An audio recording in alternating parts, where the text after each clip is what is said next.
Her kommer en gennemgang af, hvordan man bruger Surveybanken og laver key-in-test og andele. Og det første man gør, det er, at man klikker her på Start Surveybanken. Jeg kan lige udvide den her. Og det første man gør, det er, at man skal have sine tal. Så vi går under valgundersøgelser og YouGo, og så valgundersøgelser 2015. Og så her, og så skal vi så under enig og uenig. Og der skal vi vælge indvandring udgør en alvorlig trussel, den her. Og så er det vigtigt, for at vi kan lave vores key-in, at vi skal klikke på tabulation, og så tilføje den her til column. Gør den også større? Nej. Så skal vi så have vores baggrundsvariable på, og der skal vi så vælge angive din højeste uddannelse, som er her, og den klikker man så add to row, og nu er den her så i procent, så man skal lige vælge row numbers, sådan der. Og det er så det datasæt vi skal bruge, så det downloader vi her. Så åbner vi så det her datasæt, som vi har fået. Tryk ind. Sådan her. Og i det her datasæt, der er der ligesom nogle ting, vi kan udlede, så som den her ved ikke, kan vi slet, at det ikke er relevant. Og derudover så kan man også lave nogle sammenlægninger. For eksempel, jeg har tænkt mig at lægge helt enig og delvist enig sammen, og delvist uenig og helt uenig sammen. Og så også slette den her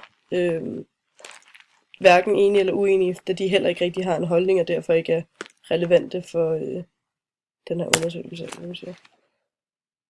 Yes. Så kan vi lige kopiere alt det her. Sæt det ned hernede. Så skal vi også lige slette det her. Slette det her, og så hvis vi så laver et nyt datasæt, der så hedder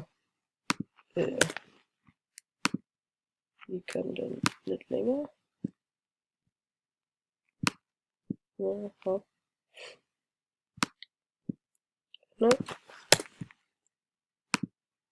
Så kan vi tage den første, kan hedde helt enig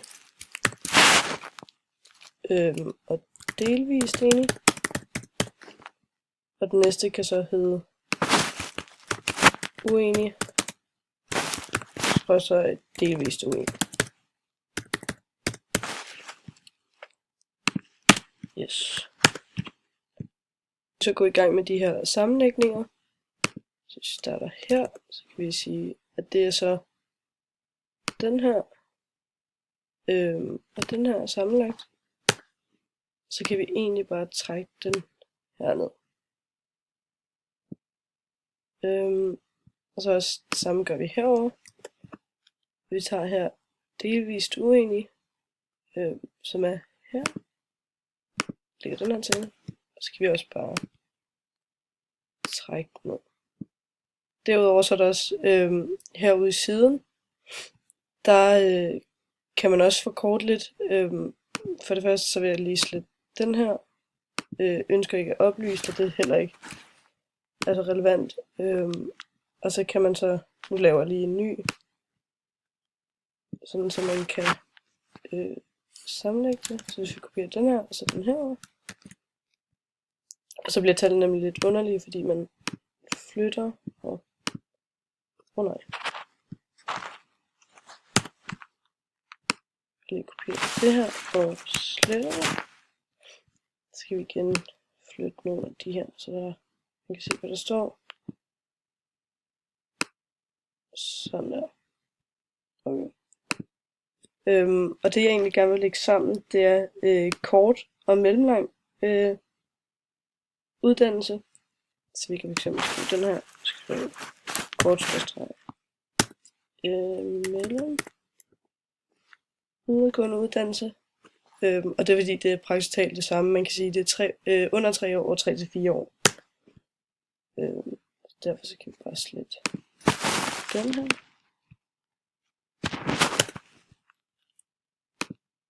Og derudover så vil jeg også gerne lægge lang videregående uddannelse sammen med forskeruddannelsen. Den kan vi sætte herop. Sådan. Og så skal vi lang videregående uddannelse. Ph.D.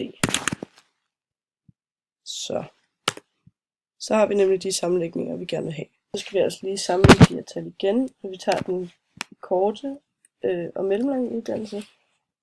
Her for enig, så det er den her sammenlagt med den her. Og så har vi også hernede forskeruddannelsen sammenlagt med lang videregående uddannelse. Sammen gør vi herover, så vi har den korte uddannelse og den mellemlange. Og lang videregående uddannelse og forsker. Sådan der. Derudover skal vi lige kopiere de andre. Lige sørge for, at vi ikke får de andre med. Sådan der. Og så den. Og så. Og det er så fordi, jeg kom til at sammenlægge den, så det kan vi ikke. Så det sletter vi igen, og så må jeg bare skrive 5.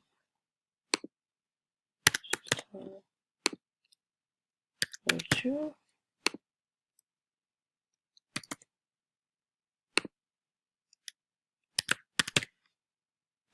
Så,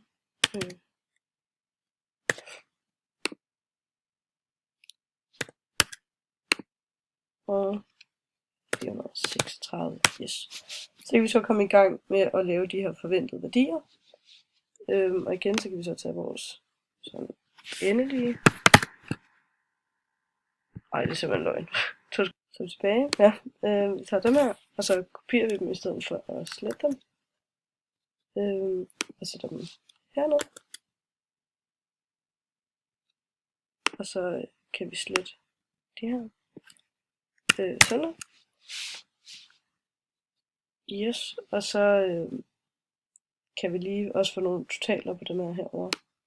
Vi gør sådan her. Lige her. Og så klikke autosum. Så får vi nogle totaler. Bum, og det vil vi også gerne have herude. Så den først.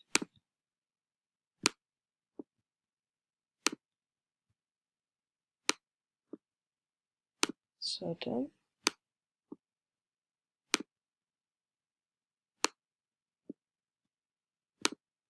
Så. Og så hele det her. Sådan. Yes, så kan vi så gå i gang. Vi starter her, hvor jeg skal lige med. Så skal vi så tage hele vores samlede antal. Så gange med det her samlede antal af grund- og folkeskolen. Skal så divideres med det her for at få sandsynligheden. Og det skal så ganges med det samlede antal af dem, der er enige eller helt dem, der er enige eller delvist enige. Og det skal så divideres igen med det her. Jeg kan lige sætte nogle parenteser på. Og så for at vi kan trække dem, så skal vi lave nogle dollartegn, der låser. De skal låses fuldstændig her. Så her skal vi bare sådan en her på, og her skal vi have sådan her. Sådan her. Så. Og så putter den bare på. Træk den her.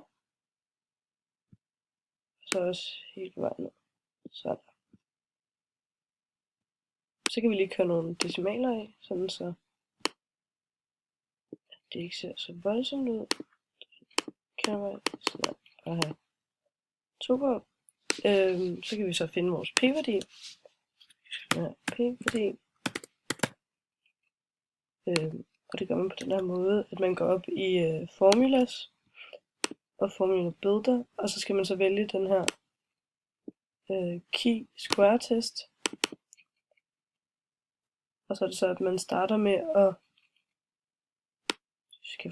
markere de observerede værdier. Og der skal man ikke have totalerne med. Sådan der. Og så klikker vi så hernede. Og så tager vi så de her værdier, vi lige selv har lavet. De forventede værdier. Sådan der. Så har vi så vores p-værdi. Nu kan vi se, at den er forholdsvis lav, men vi kan lige køre nogle ekstra nuller på. Det gør vi her. Vi kan se, at der er sådan en meget, meget lav sandsynlighed. Så vi kan lige klikke den i General. Så vi kan se, at der er rigtig mange nuller på. Og det er så det her med, at der er en meget, meget lille sandsynlighed for, at der ikke er en sammenhæng, altså vores nulhypotese.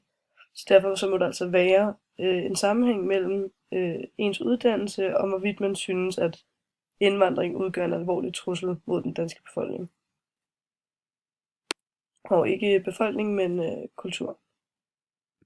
Så kan vi så finde nogle andele, og der kan vi igen bare kopiere. Den her kan vi tage. Den, sådan her. Og så sletter vi bare de her. Med de her andele, det er ligesom hvor mange fra for eksempel grundskolen var helt enige eller delvist enige ud af det samlede antal af folk fra grundskolen. Og den her andelsberegning, det gør man ved at starte her den øverste. Og så skal vi så op til vores tal herop. Vi tager så antallet af grundskoleelever, eller dem, der har gennemført grundskolen, og dividerer så med det samlede antal. Og her der skal man så kun låse 1, det er H, så vi klikker dollartegn, og så trækker vi den bare ned her, sådan der. Og så for at få den i procent, og da vi nu har decimaltal, så klikker vi så percentage, sådan der. Det her andel, som vi nu har lavet, at her med grund- og folkeskolen, at der er en stor procentdel, der er enige og delvist enige i det her med, at indvandring udgør en alvorlig trussel mod den danske kultur. Og så næste almen gymnasieuddannelse, der er det så omvendt, at der er størstedelen uenige eller delvist uenige. Og sådan skifter det egentlig lidt så her, de to næste erhvervsgymnasial uddannelse og erhvervsfaglig uddannelse, de er også, der er der også en, sådan, den største procentdel, der er enige. Og så er den med kort og mellemlang videregående uddannelse, der er lagt sammen, det er sådan lidt mere lige, men der er stadig en tendens til at være enige. Og så hernede ved den lange videregående uddannelse og PhD'en, er der så igen overtal for at være uenig eller delvist uenig.